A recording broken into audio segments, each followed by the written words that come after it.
Oil-producing countries all across the world earn billions of dollars. However, particularly in the global south, in the developing world, many of these countries that have earned billions of dollars still have their people living in poverty. Guyana has just found oil. As a matter of fact, Exxon Mobil has just found oil in Guyana. And in 2020, they will begin to earn oil income. The question is, will the people of Guyana benefit? Stay tuned. Carib Nation is up next.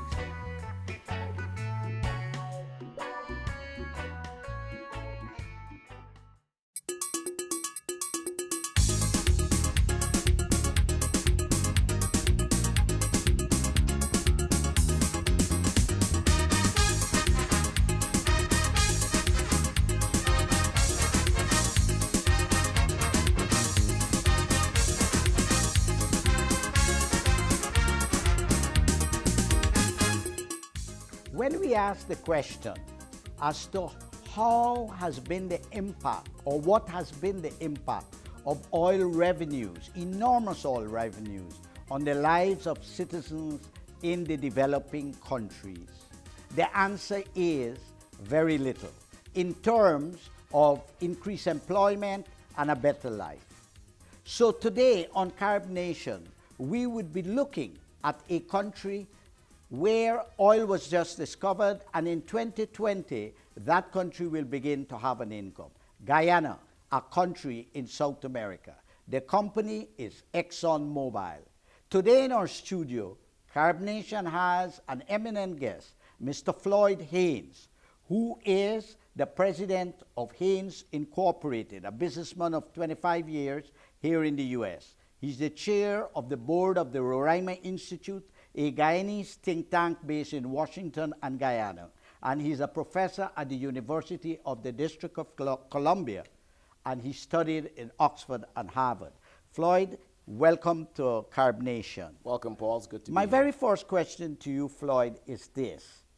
Exxon Mobil found oil in Guyana in 2015, publicly said they found oil, and by 2020, compared with the GDP of Guyana, Guyana will earn enormous income. Do you believe it was a good deal, a bad deal? Was it a good deal for Exxon, a good deal for the people of Guyana, or was it a win-win? Well, it could be both. It could be a good deal for Exxon and a good deal for the government of Guyana. But what has to happen is that there needs to be proper management over those revenues as they come in. Now, at the top of the hour, you mentioned countries all over the world, particularly in the developing world, have been blessed with an abundance of natural resource, but still those countries have not been able to turn those resources into any kind of sustainable development. Now, the reason cited for this is a phenomenon known as the natural resource curse. The natural resource curse essentially says that countries with an abundance of natural sources tend to grow at a slower pace than their less resource-based counterparts, or countries with no natural resource.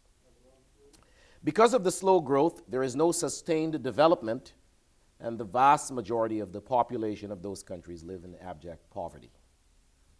Now, the reasons given for the natural resource curse is twofold. There are economic reasons and there are political reasons. Now, the economic reason is what is known as the Dutch disease.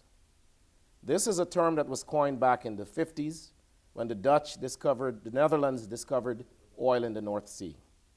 And essentially what happened, resources and capital moved from all of their above-ground industries into the oil sector. The concept is known as the crowding out effect. And what this did, it devastated the other industries and slowed down the economy, ultimately rendering or producing slow economic growth to those countries. The other thing that happens is there's an influx of oil money tends to push your currency up. When your currency increases, your exchange rate increases, and your locally produced goods and services become expensive and they're no longer competitive. So those two factors together combined makes the economic case that explains the natural resource curse. Also, increasingly, we may have to add a dimension to that, and that is corruption and poor governance. That's the political angle. So I said it's twofold. So we talked about the economic. Let's talk a little bit about the political. On the political front, there's a couple of things. Mostly in a fledgling democracy, institutions of governance are weak. Very weak. They're very they're not matured, and so this idea of transparency and accountability sometimes is lacking, sorely lacking. So you would say that that is why in the developed countries like Norway, America, and Canada, these countries benefit from the oil. They have strong institutions. And also they have been able to address effectively the curse, the Dutch. That's exactly right, but that's in part because of the strong institutions. The other political angle is sort of, you have the alignment of money and power in the hands of a state. And when you have that, there's bound to be some level of corruption. So you've got the corruption on the one hand. Well, there have been excessive levels of corruption in many countries, like Nigeria, Angola, and Equatorial Guinea, for example. In that country, the son of the president bought an apartment building for $270 million in Paris, and the daughter of the Angolan president is considered richer than Oprah. So, and the people in those countries are living for under less than $1 a day. Oh, absolutely. I mean, you can call countries out all day long, and the story tends to be the same. And very next to Guyana is Venezuela. Very next to Guyana is Venezuela. And we have that problem. Well, Floyd, you just returned from Guyana, and I have been following what has been happening there. I'm going to come to the technical aspects, but as director of the Roraima Institute, I conducted some listening interviews, and we published it on the website, and we presented it in Georgetown at Carroll Lodge, that we asked people in various regions about 5 questions. And one of the question was, do you believe that you will benefit from the oil revenues? And there was not one single person that said that they will benefit. Now, how would you address that? If you were the president of Guyana, how would you address that? You have an idea to do something about that? Well, I've got some ideas, and you can't really blame the people, because if history is any indication, typically the money comes in, it goes to the state, a few individuals do well, but the vast majority of people linger in poverty. I am a proponent, and I want to say this is not a policy recommendation, because I've not been retained to do policy, and that would require a little more study, but I am a strong advocate of something called direct distribution. And that has been, it's been talked about, it's been studied in various academic circles. And the reason people are pushing this direct distribution, well, let me explain what it is. Exactly. Direct distribution is the transfer of payments from the oil revenue from the state to the citizens. Everybody would get a check. Now, these payments would be taxed because you need that link of accountability. No taxation, no representation. So you would tax these payments. But everybody would get a check. The reason this is becoming increasingly popular, it's because, while you create a sovereign wealth fund, which is what every country has a tendency to do, take the monies, put it into a fund that they invest the money, they use it for infrastructure, and those kinds of things. That money grows, and you have money for future generation. That's all well and good. But if you could take 10 to 15% of that money and make direct payments to the citizens, I think it will address some immediate needs. I mean, if you talk to the average person in any of those countries, they have basic needs: food, uniform for their kids, books, shoes, basic needs. They would be able to do those things. But I wouldn't stop there. I would use policy to drive the kinds of behavior that I think are the foundations for a good life. And let me tell you what I mean by that. So you give this payment to an individual, and you could then say, if those monies are used for education, you get a tax break. If those monies are used to buy your first home, you get a tax break. If those monies are used for something to do with green, you get a tax break. Healthcare. And that way you're incentivizing, again, the kind of behaviors that everybody knows it's a foundation for a good life. I like that idea because in a different context, both Brazil, Mexico, and some other countries have been actually giving direct payments to families to ensure that they keep their children at school. Because keeping a child at school costs money. Absolutely. They have to have 3 meals to eat. Absolutely. They have to have a book bag. They have to have books. Yeah. They have to have clothes. Yeah. So Essentials, that basic sounds like a essentials. good idea. And I always like to remember my experience in Trinidad and Tobago when I was a trade consultant. I saw the country had a program called 7 Days. So I got curious and went in Chaguanas and visited some homes and asked people, what do you do with the money for 7 days? And they said to me, Paul, you see that book bag that I got for my child, that's 7 days. You see the television, that's 7 days. They had concrete things. And Absolutely. when people are poor and they have nothing and they get something, the other point, and I guess you will agree with this, you're a businessman. In economics, we speak about the impact of the forward multiplier effect and the backward Yes. multiplier. If you put money in people's pockets, they purchase. Oh, absolutely. And that creates It's a an economic stimulus. a multiplying It's a major effect, economic stimulus. in my opinion. However, you spoke about the wealth fund. There have been also in countries where it has worked and doesn't work too well. But the wealth fund means that you're using this money not just to sit there, but to invest it so it could multiply, correct? Yes. And also, you're supposed to use it to diversify the economy and to advance the country so that when you don't have oil, you have a substitute. Absolutely. Like in the old days in Latin America, we used to speak about import substitution. Yes. In other words, your needs in the society, you might import goods, but after a time you start to produce them. You're substituting the imports. Though that kind of economics now in globalization has gone under. But the point is that that's the concept. But some countries like Trinidad, they have been spending the money on when they have a deficit and so forth. Now in Guyana, Floyd, you've just come back from a conference, and we'd like you to tell us a bit about it, an oil conference. But there's disquiet in the society. People like Christopher Ram, who's a columnist and a lawyer, a civil rights guy. We have economists like Taron Kemraj. We have the various newspapers in Guyana. They are very concerned that they had to pressure the government to tell them the truth about how much money they got in the production sharing agreement with Exxon Mobil. In other words, when they signed the agreement, they got some kind of bonus. And Kemraj, for example, says that Brazil, when they did this, they got 1.88 billion. Chad in 2001 got 25 million. And he is saying that Guyana should have had at about 238 million. How much did Guyana get, and what is your analysis of that?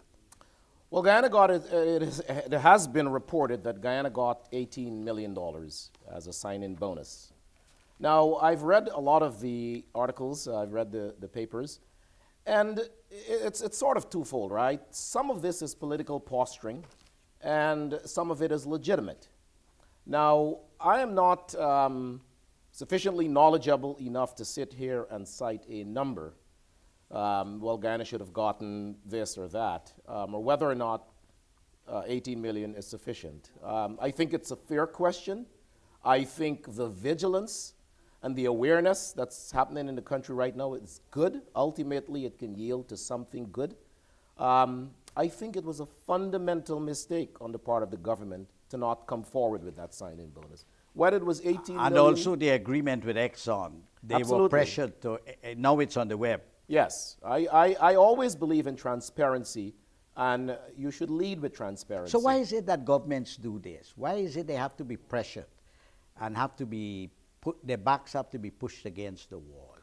I don't know. The government of Guyana has offered an explanation. They said that those monies were going to be used to defend Guyana in a lawsuit against Venezuela, who has a claim on Guyana's land. And the case is being taken to the World Court. Right, and so they didn't want to make that public. They didn't want to telegraph their play, and so they kept it a secret. Well, I don't know whether that's right or wrong or good or bad, but I would have come forward immediately, and I would have let the public know. Because these resources, do you agree that they belong to the people of Guyana and not to a small group of politicians? No, absolutely. It's a national patrimony. It belongs to the people. It's a national patrimony. Tell us a bit about the conference you went to and what was the outcome of that oil conference. Who convoked it and what was it about? Yes, the GPEX conference, that's what it was called. What GPEX means? You know, I'm not sure. Okay. But, yeah. But I was there. It was convoked primarily by the Ministry of Natural Resources and Go Invest. Go Invest is the investment arm of Guyana. That's the agency that you would go to if you're looking to invest in Guyana. I thought the conference was very successful. I saw hundreds of people descending on my hometown, Georgetown. It was held at the Georgetown Marriott. And they brought together about 400 people from all around the world. There were titans of the oil industry from all over the globe, came to Guyana. So in that sense, it was well attended. Why the titans of the oil industry are interested in attending such a conference? What is attracting them? Well, I think it was indicative of the oil find. It says a lot about it's like the gold rush. It says a lot about the quality of oil and the quantity of oil. It's good quality the potential, the potential for oil in Guyana. One of the things I thought that could have been added, perhaps this was not the forum for it, but the conference and its discussion, the content, I thought was pretty technical. And while it served the business community very well, I don't think it did much to bring any kind of awareness to the rank and file Guyanese person. If you were a businessman, it was great networking, good information. If you were a rank and file, a taxi driver, someone out there, it didn't do much for you. And that's what's missing. In fact, I have spoken to the minister directly about this. I've suggested to him, and he said that he's considering it. So they have to do some oil literacy. Yes. So that the people could know. But I always believe that in the citizens of a country should know their economy and know their products, and because how are you going to stimulate their creativity, you know? Well, we haven't promoted that much in Guyana, but it has to be. Yeah. But the oil literacy, again, when you say oil literacy, it has to go beyond the business community. Of course. And I'm talking rank and file. You have the to grassroots. Connect. Yeah, because if you don't do that, they don't feel they're connected, and they're less vigilant, and they're less prepared to hold the state or the government accountable. That's another advantage of having direct payments. If you're getting a check from the government, you're going to be watching. You're going to be looking. Of course. Because if you're like a shareholder. You're like a shareholder. Precisely. It makes you a stakeholder in the process. Stakeholder, a shareholder. Yeah. Absolutely. So you're very strong on that idea that you'd like to see that done. I'm very strong on that. Okay, getting back now to this idea of the bonus that we got, and people's disquiet about the amount. So many people are speaking now about renegotiating the deal with Exxon Mobil, because previously they're saying the Guyana government did not have sufficient knowledge about the industry, because Guyana is at a disadvantage from a technical perspective in not knowing anything about the oil industry. Yeah. And they are also saying that when it was negotiated by politicians, not technicians. And quite recently, Guyana did appoint a Guyanese to be an advisor on oil in the president's office with international experience on oil. And apparently, he is either going to be fired or his contract will not be renewed, because he has become very outspoken about Guyana not having a deal. Why is it Guyana did not have a better team to negotiate? Well, I think it's a learning process. This is new to Guyana. A lot of the people, they're doing this for the first time. And so they may have gone into this with not sufficient knowledge. And you need more than one person. You need a team of people advising. You need technical people. You need technical expertise, legal expertise, financial expertise, engineering expertise. But one of the things you have to appreciate, I certainly do, about the government, because they're new to this, they get tons of experts calling them every day. And so there's a filtering problem. How do you how do you find the people that you can rely on, that you can trust? That's a major problem. They don't know who to trust. And so sometimes in the fallout, you may get rid of people who are well-intended and are sufficiently knowledgeable to help you. And I think that's what happened the first time around. However, that process is unfolding as we speak. I think the government will go back to the table. Well, the president said he's going to take it to the cabinet for discussion. I think it will happen, and I think out of this will come a better deal. You know, contracts, these things aren't carved in stone, particularly contracts of this nature. It's complex, and it's ongoing as information becomes available. They're refining, they're amending, they're prodding, they're adding. And I think as this process unfolds, both parties will walk away with a deal that each can be comfortable with. I saw an editorial in Kaichur News where Adam Harris wrote that we have to be careful how we're dealing with Exxon. He said years ago, a company came and said they discovered manganese, but in the negotiations with the company, Guyana demanded too much of in the eyes of the company, too much of a bigger share of the deal, and the manganese company withdrew. And he was saying the manganese is still under the earth, and we are not benefiting from it. Yeah, well, yeah. What is your thought about that? Negotiating a contract is a holding environment, and you have to manage the holding environment. And so it's like a pressure cooker, right? You want enough steam to cook the thing, but you don't want too much that the thing will explode.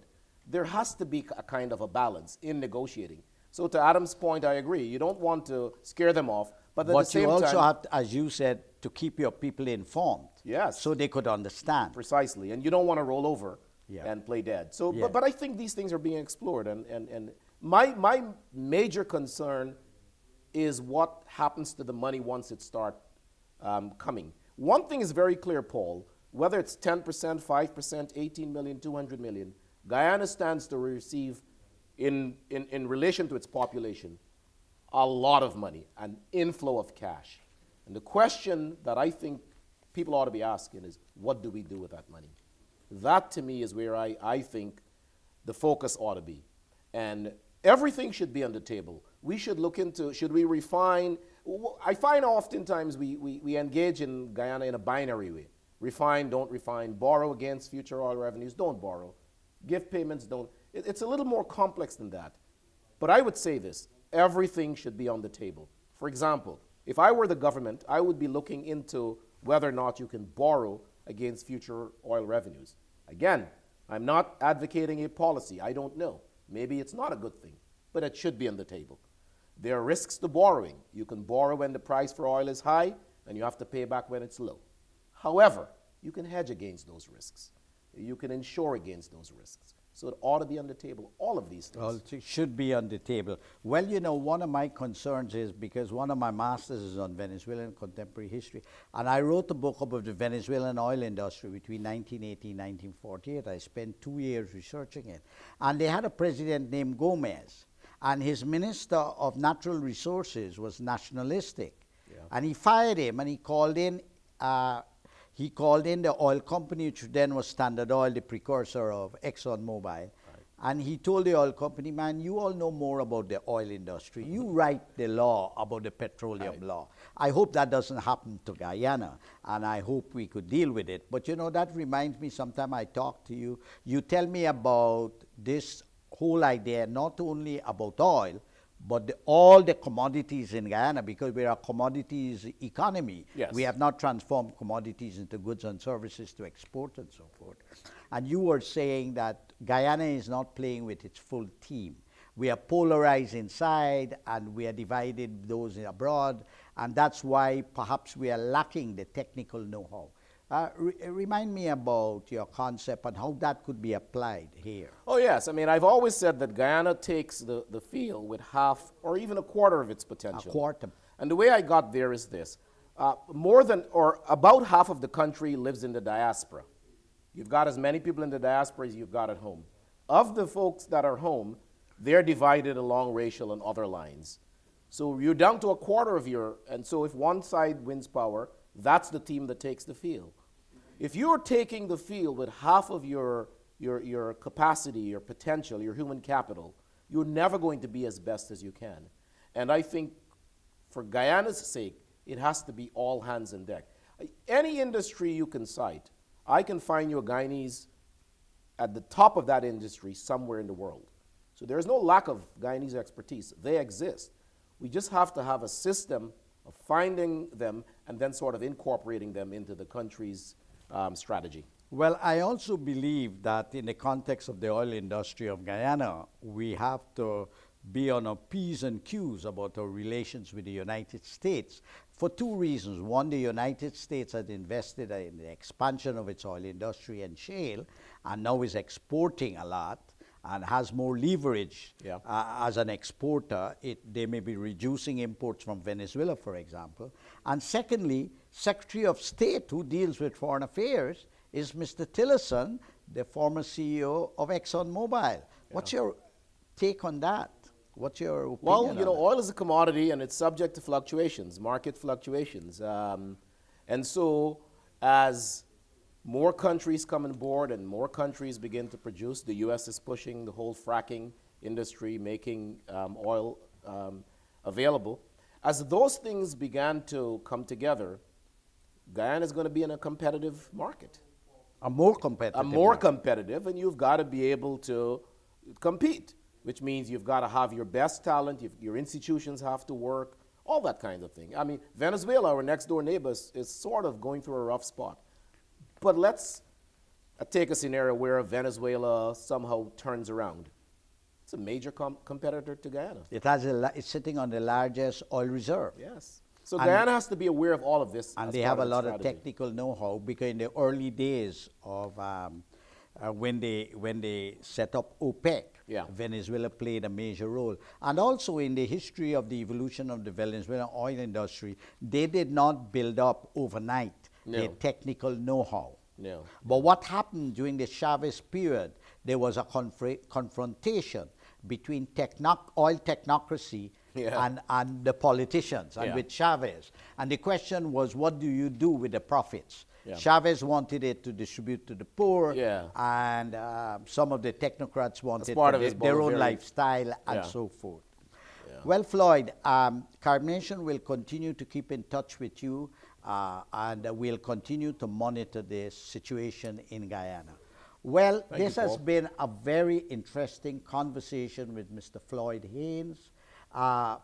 We are going to be looking in Carbonation to see if there would be a difference, for example, between Venezuela, that has been earning enormous amount of income from oil for over 100 years, and Trinidad and Tobago, which has been earning a lot of income from oil for over 100 years. Whether Guyana would be different, whether the people of Guyana will benefit, whether it will lead to the transformation of their economy into a viable economy, into an economy that is competitive and that can endure and go beyond just commodities. So until next time, I'm Paul, New Tennessee, for Carib Nation.